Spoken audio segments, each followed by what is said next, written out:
ओम शांति। आज हम सुनेंगे प्यारे अव्यक्त बाप दादा की अव्यक्त मुरली। मुरली की डेट है 10/1/82। मुरली का हेडिंग है कर्मातीत स्टेज के वाक्य। सदा कर्म बंधन मुक्त शिव बाबा बोले, आज बाप दादा राज्य सभा को देख रहे हैं। हर एक बच्चा स्वराज्य अधिकारी अपने नंबरवार कर्मातीत स्टेज के तख्त अधिकारी है। वर्तमान संगम युगी स्वराज्य अधिकारी आत्माओं का आसन कहो व सिंहासन कहो, वह है कर्मातीत स्टेज।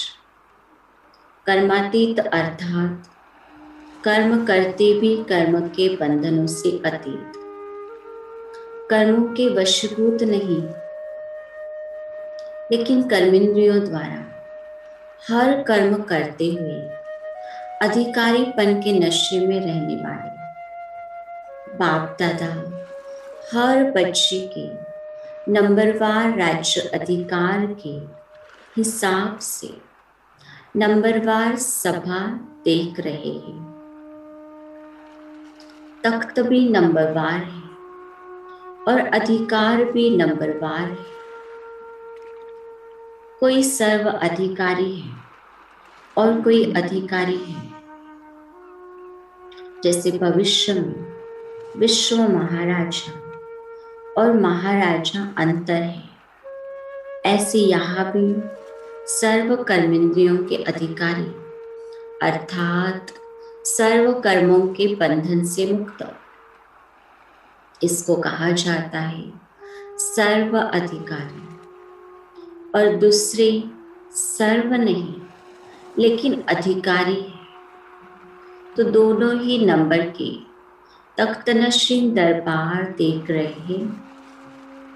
हर एक राज्य अधिकारी के मस्तक पर बहुत सुंदर रंग बिरंगी मनिया चमक रही है।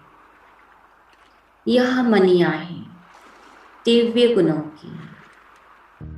जितना जितना दिव्य गुणधारी बने उतनी ही मनिया मस्तक पर चमक रही है।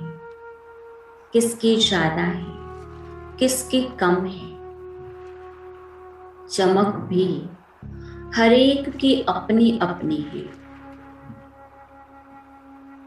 ऐसा अपना राज्य सभा का राज्य अधिकारी चित्र के दर्पण नॉलेज में दिखाई दे रहा है।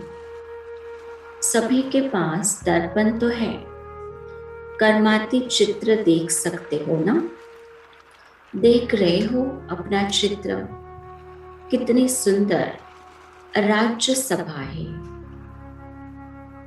कर्मातीत स्टेज का तख्त कितना श्रेष्ठ है। इसी स्टेज की अधिकारी आत्माएं अर्थात तख्तनशीन आत्माएं विश्व के आगे इष्ट देव के रूप में प्रत्यक्ष होगी। स्वराज्य अधिकारी सभा अर्थात इष्ट देव सभा। सभी अपने को ऐसे इष्ट देव आत्मा समझते हो। ऐसे परम पवित्र सर्वप्रति रहम देव, सर्वप्रति मास्टर वरदाता, सर्वप्रति मास्टर रूहानी स्नेह सागर, सर्वप्रति शुभ भावनाओं के सागर, ऐसे पूज्य इष्ट देव आत्मा हो। सभी ब्राह्मण आत्माओं में नंबरवार यह सब संस्कार समाये हुए हैं, लेकिन इमर्ज रूप में अभी तक कम है। अभी इस इष्ट देवात्मा के संस्कार इमर्ज कर वर्णन करने के साथ स्मृति स्वरूप सुसमर्थ स्वरूपन स्टेज पर आओ। इस वर्ष में सर्व आत्माएं यही अनुभव करें कि जिन्हें हम ढूंढते हैं, जिन आत्माओं को हम चाहते हैं, जिन श्रेष्ठ आत्माओं से हम कुछ चाहना रखते थे, वही श्रेष्ठ आत्माएं यही है। सबके मुख से व मन से यही आवाज निकली कि यह वही है। ऐसे अनुभव करें, बस इन्हों से मिले तो बाप से मिले। जो कुछ मिला है इन्हों द्वारा ही मिला है। यही मास्टर है, गाइड है, एंजल है, मैसेंजर है। बस यही है, यही है और वही है। यह धुन सबके अंदर लग जाए। इन्हीं दो शब्दों की धुन हो, यही है और वही है। मिल गए, मिल गए। ये खुशी की तालियां बजाई। ऐसे अनुभव करा, ऐसी अनुभूति कराने के लिए विशेष अष्ट शक्ति स्वरूप, अलंकारी शक्ति स्वरूप चाहिए। लेकिन शक्ति स्वरूप भी मां के स्वरूप में चाहिए। आजकल सिर्फ शक्ति स्वरूप से भी संतुष्ट नहीं होंगे, लेकिन शक्ति मां जो प्रेम और पालना देकर हर बाप के बच्चे को खुशी के झूले में झुलाई, तब बाप के वर्षे के अधिकारी बन सके। बाप से मिलाने के योग्य बनाने में अब निमित्त शक्ति के रूप में ऐसा पवित्र प्रेम और अपनी प्राप्तियों द्वारा श्रेष्ठ पालना योग्य बनाओ, अर्थात योगी बनाओ। मास्टर रचयिता बनना तो सबको आता है। अल्पकाल प्राप्ति कराने वाले नामधारी जो महान आत्माएं हैं, फिर भी रचना तो बहुत रच लेते हैं, प्रेम भी देते हैं, लेकिन पालना नहीं दे सकते। इसलिए फॉलोअर्स बन जाते हैं। लेकिन पालना से बढ़ाकर बाप से मिलाएं, अर्थात पालना द्वारा बाप के अधिकारी योग्य आत्मा बनाएं, यह नहीं कर सकते। इसलिए फॉलोअर्स ही रह जाते, बच्चे नहीं बनते। बाप के वर्षे के अधिकारी नहीं बनते। ऐसे ही आप ब्राह्मण आत्माओं में रचना बहुत जल्दी रच लेते हो, अर्थात निमित्त बनते हो। लेकिन प्रेम और पालना द्वारा उन आत्माओं को अविनाशी वर्षे के अधिकारी बनाना, इसमें बहुत कम योग्य आत्माएं हैं। जैसे लौकिक जीवन में माँ बच्चे को पालना द्वारा शक्तिशाली बनाती है, जिससे वह सदा किसी भी समस्या का सामना कर सके, सदा तंदुरुस्त रहे, संपत्तिवान रहे। ऐसी आप श्रेष्ठ आत्माएं जगत माता बन, एक तो आत्माओं की मां नहीं, जगत मां, बेहद की मां बन मन से ऐसा शक्तिशाली बनाओ जो सदा आत्माएं अपने को विघ्न विनाश शक्ति संपन्न, हेल्दी और वेल्दी अनुभव करें। अब ऐसी पालना की आवश्यकता है। ऐसी पालना वाले बहुत कम है। परिवार का अर्थ ही है प्रेम और पालना की अनुभूति कराना। इसी पालना की प्यासी आत्माएं हैं। तो समझा इस वर्ष क्या करना है। सबके मुख से यही निकले कि हमारी समीप के संबंधी हमें मिल गए।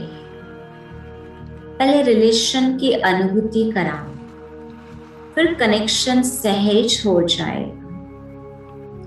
हमारे हमको मिल गए, ऐसी लहर चारों ओर फैल जाए।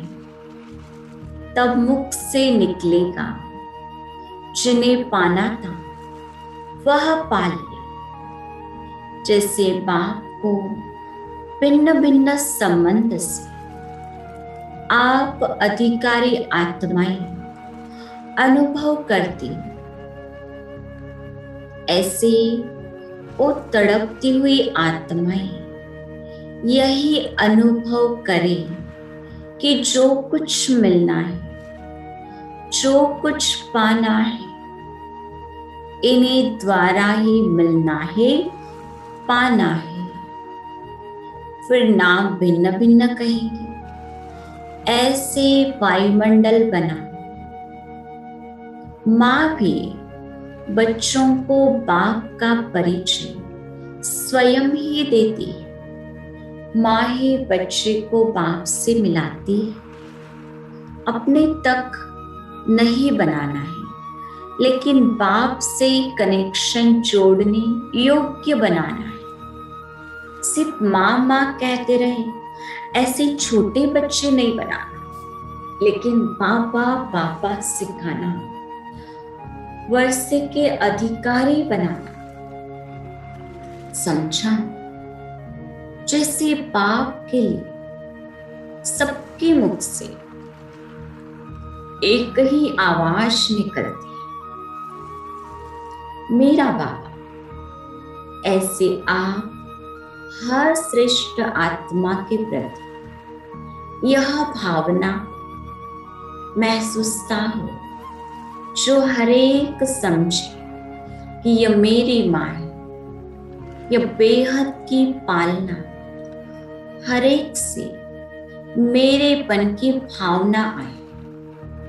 हर एक समझे कि यह मेरे शुभ चिंतन सहयोगी सेवा के साथी है।